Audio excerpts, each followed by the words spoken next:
سلام علیکم. بعد از جنگ خیبر برا و امیرالمومنین رسول الله نشسته بودن با چند نفر دیگه. یه زن یهودی اومد گوشت کباب آورد برای رسول الله. گفت آقا شنیدم شما گوشت کتف گوسفند دوست داری، کباب کردم برات آوردم، من تازه مسلمان شدم. رفتن نون بیارن، برا یه لقمه برداشت خورد. مولا بهش گفتش که برات چرا زودتر خوردی؟ شروع کرد دست انداختن مولا که مثلا ای بابا خسیس بازی در نیار دیگه. ما ابخلک رسول الله، چرا بخیلی؟ کلمه رو دقت کن. مولا جواب داد نه برا، اولا احترام رسول الله واجبه، ما نباید جلوتر از رسول الله چیزی بخوریم، جلوتر از رسول الله چیزی بیاشامیم، جلوتر از رسول الله راه بریم، حرف بزنیم، بشینیم. ولی برا این گفت یهودی بودم من، ما چه میدونیم؟ اگر میذاشتی رسول الله لقمه اولو بخوره بعد تو به دنبالش چیزی بخوری، مسئولیت ما با اون بود. تا از زمان میپرسیدن چرا از این لقمه خوردی، میگیم رسول الله خورد ما هم خوردیم. اما برا تو زودتر خوردی، حالا مسئولیت با خودت. این گفتگو بین برا و مولا که گذشت، نون آوردن. امیرالمومنین نون خدمت رسول الله تقدیم کرد. رسول الله اومد بله کرد و اومد بخوره. یه دفعه گوشت به صدا در اومد که یا رسول الله منو نخور، من مسمومم. پیامبر زنه رو صدا کرد که چرا این کارو کردی؟ گفت آقا ببین جنگ خیبر بود، تو بابای منو کشتی، داداش منو کشتی، عموی منو کشتی، برادرزادای منو کشتی، برادر منو کشتی. طرف همه ایل و تبارش تار و مار شده بودن. گفتش که با خودم فکر کردم، گفتم اگه تو پیامبر خدایی واقعا این همه کس و کار من به حق کشته شدن، این وعده فتح مکه رو داده، نباید الان بمیره. اگرم قدرت طلبه و این همه کس و کار من فدای قدرت این شدن، خب بس انتقام بگیرم. پیامبر فرموده اینجوریه. گفت بله آقا من راستشو بگم همینجوری بود.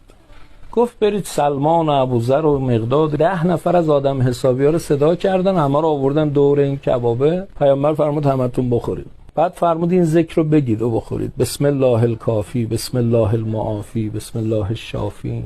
یکی دو خط دیگه هم اضافه داره. آقا خوردن همشون، پیامبرم خورد. یه روز موندن هیچ کی چیش نشد. زنه گفت من ایمان آوردم. تو این فاصله برا مرد. برا رو کفن کردن و آوردن پیش رسول الله. گفتن آقا این شهید شده، بهش نماز بخون. فرمود من به بدن برا نماز نمیخونم. گفتن یا رسول الله چرا؟ فرمود سر اون تیکه‌ای که به مولا انداخت. اونایی که اونجا بودن گفتن یا رسول الله این شوخی کرد. گفت جدی گفته بود که کل اعمالش نابود بود. مثلا اینی که شوخی کرد. گفتن آقا شهیده. گفت نمیخورم. گفتن حالا چیکار کنیم؟ فرمود مگه مولا بیاد کارش حل کنه. بعدن مونده. امیرالمومنین اومد دید کفن شده است. برا یه دفعه گفت اصلحک الله یا برا، خدا برات بسازه برا، خدا کارتو جور کنه. لقد کنت قواما صواما، تو اهل نماز بودی، تو اهل روزه بودی. به رسول الله گفتن که آقا دیدی مولا چیزی به دلش نبود، دیدی که شهادت خیر داد راجبش؟ فرمود بله. گفتن خب حالا نماز بخون. فرمود که دیگه برا به نماز من رسول الله احتیاج نداره. به احترام خوند. رفتن خونه برا تسلیت. رسول الله به خانواده برا گفت من به شما تسلیت نمیگم، در واقع شما به تبریک اولایید تا به تسلیت. گفتن چرا؟ فرمود با اون یه خط دعای علی برا در هر آسمانی در هر جایی از بهشت بخواد میتونه بره. تمام حجاب ها از روی برا برداشته شد با یه خط دعای علی. یا علی. بعد فرمود ایها الناس تعرضوا لدعاء علی لکم. یه کاری کنید مولا یه ذکر خیلی از شما کنه. بچه‌ها رفتید بیرون به شیعیان و مرتضی علی راه بدید، به مولا بگو آقا یه دعا برای ما بکن. مغازه داری به شیعیان و مرتضی علی تخفیف بده، به آقا بگو آقا یه دعا برای ما بکن. قربون زن و بچت برو، ولی نه به خاطر زن و بچت، به خاطر اینکه خدا نوکری 2-3 تا از شیعیان و مرتضی علی رو داده بهت. نون میخری برای شیعیان و مرتضی علی، نون میخر، نه برای پدر مادر و زن و بچتا. بعد به مولا بگو مولا جان یه دعا برای ما بکن. هر روز یه التماس دعا به مولا بگو، به حساب علی کار کن، ازش بخوا دعات کنه. یه وقتی بی‌حجابی رو تو خیابون دیدی بگو مولا جان این بی‌حجابه ولی تو دلش محبت تو رو داره، من حاضر نیستم به کسی که محبت تو رو داره کثیف نگاه کنم، به حرمت تو نگاه نمی کنم. یه دعا برای من میکنی؟ از فردا التماس دعاگوی علی شو. از فردا بعد فرمود اگر کسی در عمرش علی یه بار ذکر خیر ازش کنه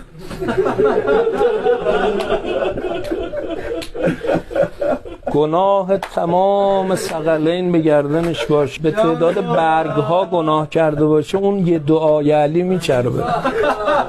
یک عمل داریم که در روایت اگر کسی اون کار رو بکنه امیرالمومنین دعاش میکنه و فرمود گریه بر ابی عبدالله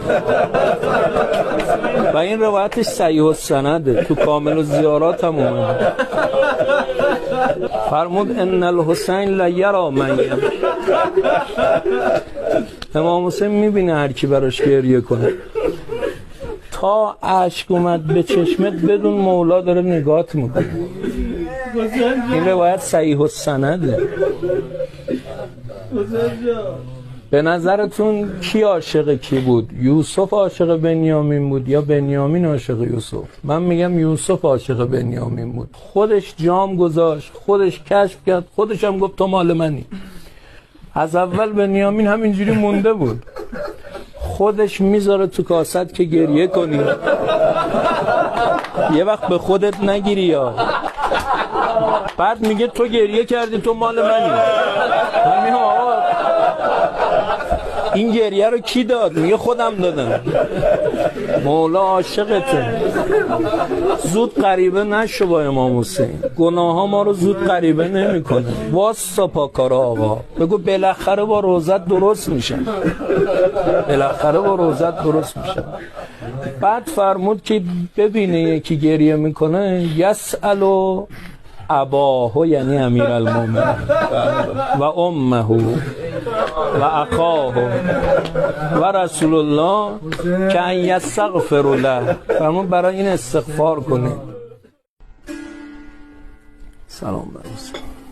بعد از جنگ خیبر برا و امیرالمومنین رسول الله نشسته بودن با چند نفر دیگه. یه زن یهودی اومد گوشت کباب آورد برای رسول الله، گفت آقا شنیدم شما گوشت کتف گوسفند دوست داری، کباب کردم برات آوردم، من تازه مسلمان شدم. رفتن نون بیارن، برا یه لقمه برداشت خورد. مولا بهش گفتش که برات چرا زودتر خوردی؟ شروع کرد دست انداختن مولا که مثلا ای بابا خسیس بازی در نیار دیگه. ما ابخلک رسول الله، چرا بخیلی؟ کلمه رو دقت کن. مولا جواب داد نه برا، اولا احترام رسول الله واجبه، ما نباید جلوتر از رسول الله چیزی بخوریم، جلوتر از رسول الله چیزی بیاشامیم، جلوتر از رسول الله راه بریم، حرف بزنیم، بشینیم. ولی برا این گفت یهودی بودم من، ما چه میدونیم؟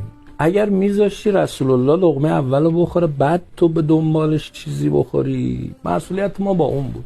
تا از همون میپرسیدن چرا از این لقمه خوردی، میگیم رسول الله خورد ما هم خوردیم. اما برا تو زودتر خوردی، حالا مسئولیت با خودت. این گفتگو بین برا و مولا که گذشت، نون آوردن. امیرالمومنین نون خدمت رسول الله تقدیم کرد، رسول الله اومد بله کرد و اومد بخوره. یه دفعه گوشت به صدا در اومد که یا رسول الله منو نخور، من مسمومم. پیامبر زنه رو صدا کرد که چرا این کارو کردی؟ گفت آقا ببین جنگ خیبر بود، تو بابای منو کشتی، داداش منو کشتی، عموی منو کشتی، برادرزادای منو کشتی، برادر منو کشتی. طرف همه ایل و تبارش تار و مار شده بودن. گفتش که با خودم فکر کردم، گفتم اگه تو پیامبر خدایی واقعا این همه کس و کار من به حق کشته شدن، این وعده فتح مکه رو داده، نباید الان بمیره. اگرم قدرت طلبه و این همه کس و کار من فدای قدرت این شدن، خب بس انتقام بگیرم. پیامبر فرموده اینجوریه؟ گفت بله آقا من راستشو بگم همینجوری بود. گفت برید سلمان و ابوذر و مقداد 10 نفر از آدم حسابی ها رو صدا کردن، همه رو آوردن دور این کبابه. پیامبر فرمود همتون بخورید. بعد فرمود این ذکر رو بگید و بخورید، بسم الله الکافی، بسم الله المعافی، بسم الله الشافی. یکی دو خط دیگه هم اضافه داره. آقا خوردن همشون، پیامبرم خورد. یه روز موندن هیچ کی چیش نشد. زنه گفت من ایمان آوردم. تو این فاصله برا مرد. برا رو کفن کردن و آوردن پیش رسول الله. گفتن آقا این شهید شده، بهش نماز بخون. فرمود من به بدن برا نماز نمیخونم. گفتن یا رسول الله چرا؟ فرمود سر اون تیکه‌ای که به مولا انداخت. اونایی که اونجا بودن گفتن یا رسول الله این شوخی کرد. گفت جدی گفته بود که کل اعمالش نابود بود. مثلا اینی که شوخی کرد. گفتن آقا شهیده. گفت نمیخونم. گفتن حالا چیکار کنیم؟ فرمود مگه مولا بیاد کارش حل کنه.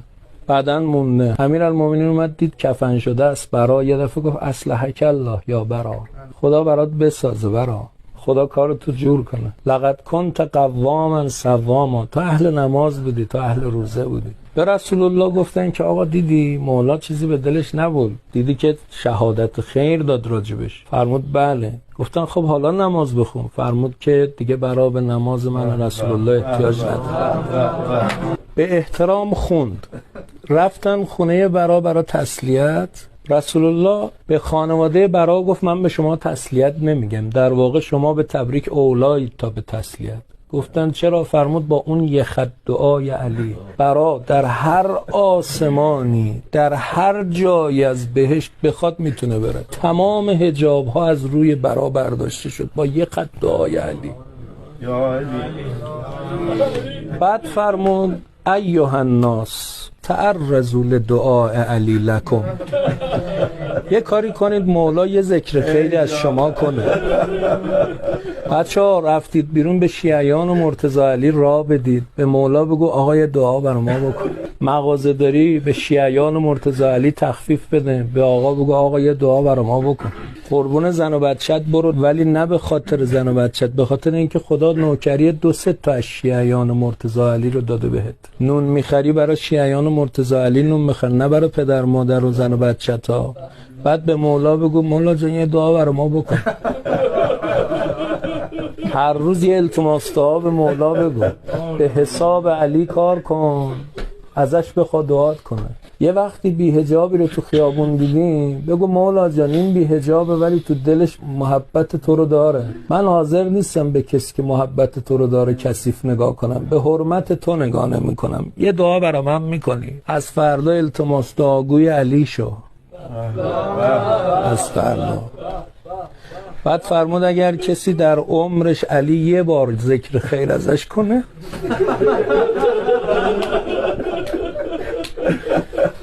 گناه تمام ثقلین به گردنش باشه، به تعداد برگ ها گناه کرده باشه، اون یه دعای علی میچربه. یک عمل داریم که در روایت اگر کسی اون کار رو بکنه امیرالمومنین دعاش میکنه و فرمود گریه بر ابی عبدالله. و این روایتش صحیح السنده، تو کامل الزیارات هم اومده. فرمود ان الحسین لیرا من یمشی، امام حسین میبینه هر کی براش گریه کنه. تا اشک اومد به چشمت بدون مولا داره نگات میکنه. این روایت صحیح السنده. به نظرتون کی عاشق کی بود؟ یوسف عاشق بنیامین بود یا بنیامین عاشق یوسف؟ من میگم یوسف عاشق بنیامین بود. خودش جام گذاشت، خودش کشف کرد، خودش هم گفت تو مال منی. از اول بنیامین همینجوری مونده بود، خودش میذاره تو کاست که گریه کنی. یه وقت به خودت نگیری یا بعد میگه تو گریه کردی تو مال منی. من میگم آقا این گریه رو کی داد؟ میگه خودم دادم. مولا عاشقته.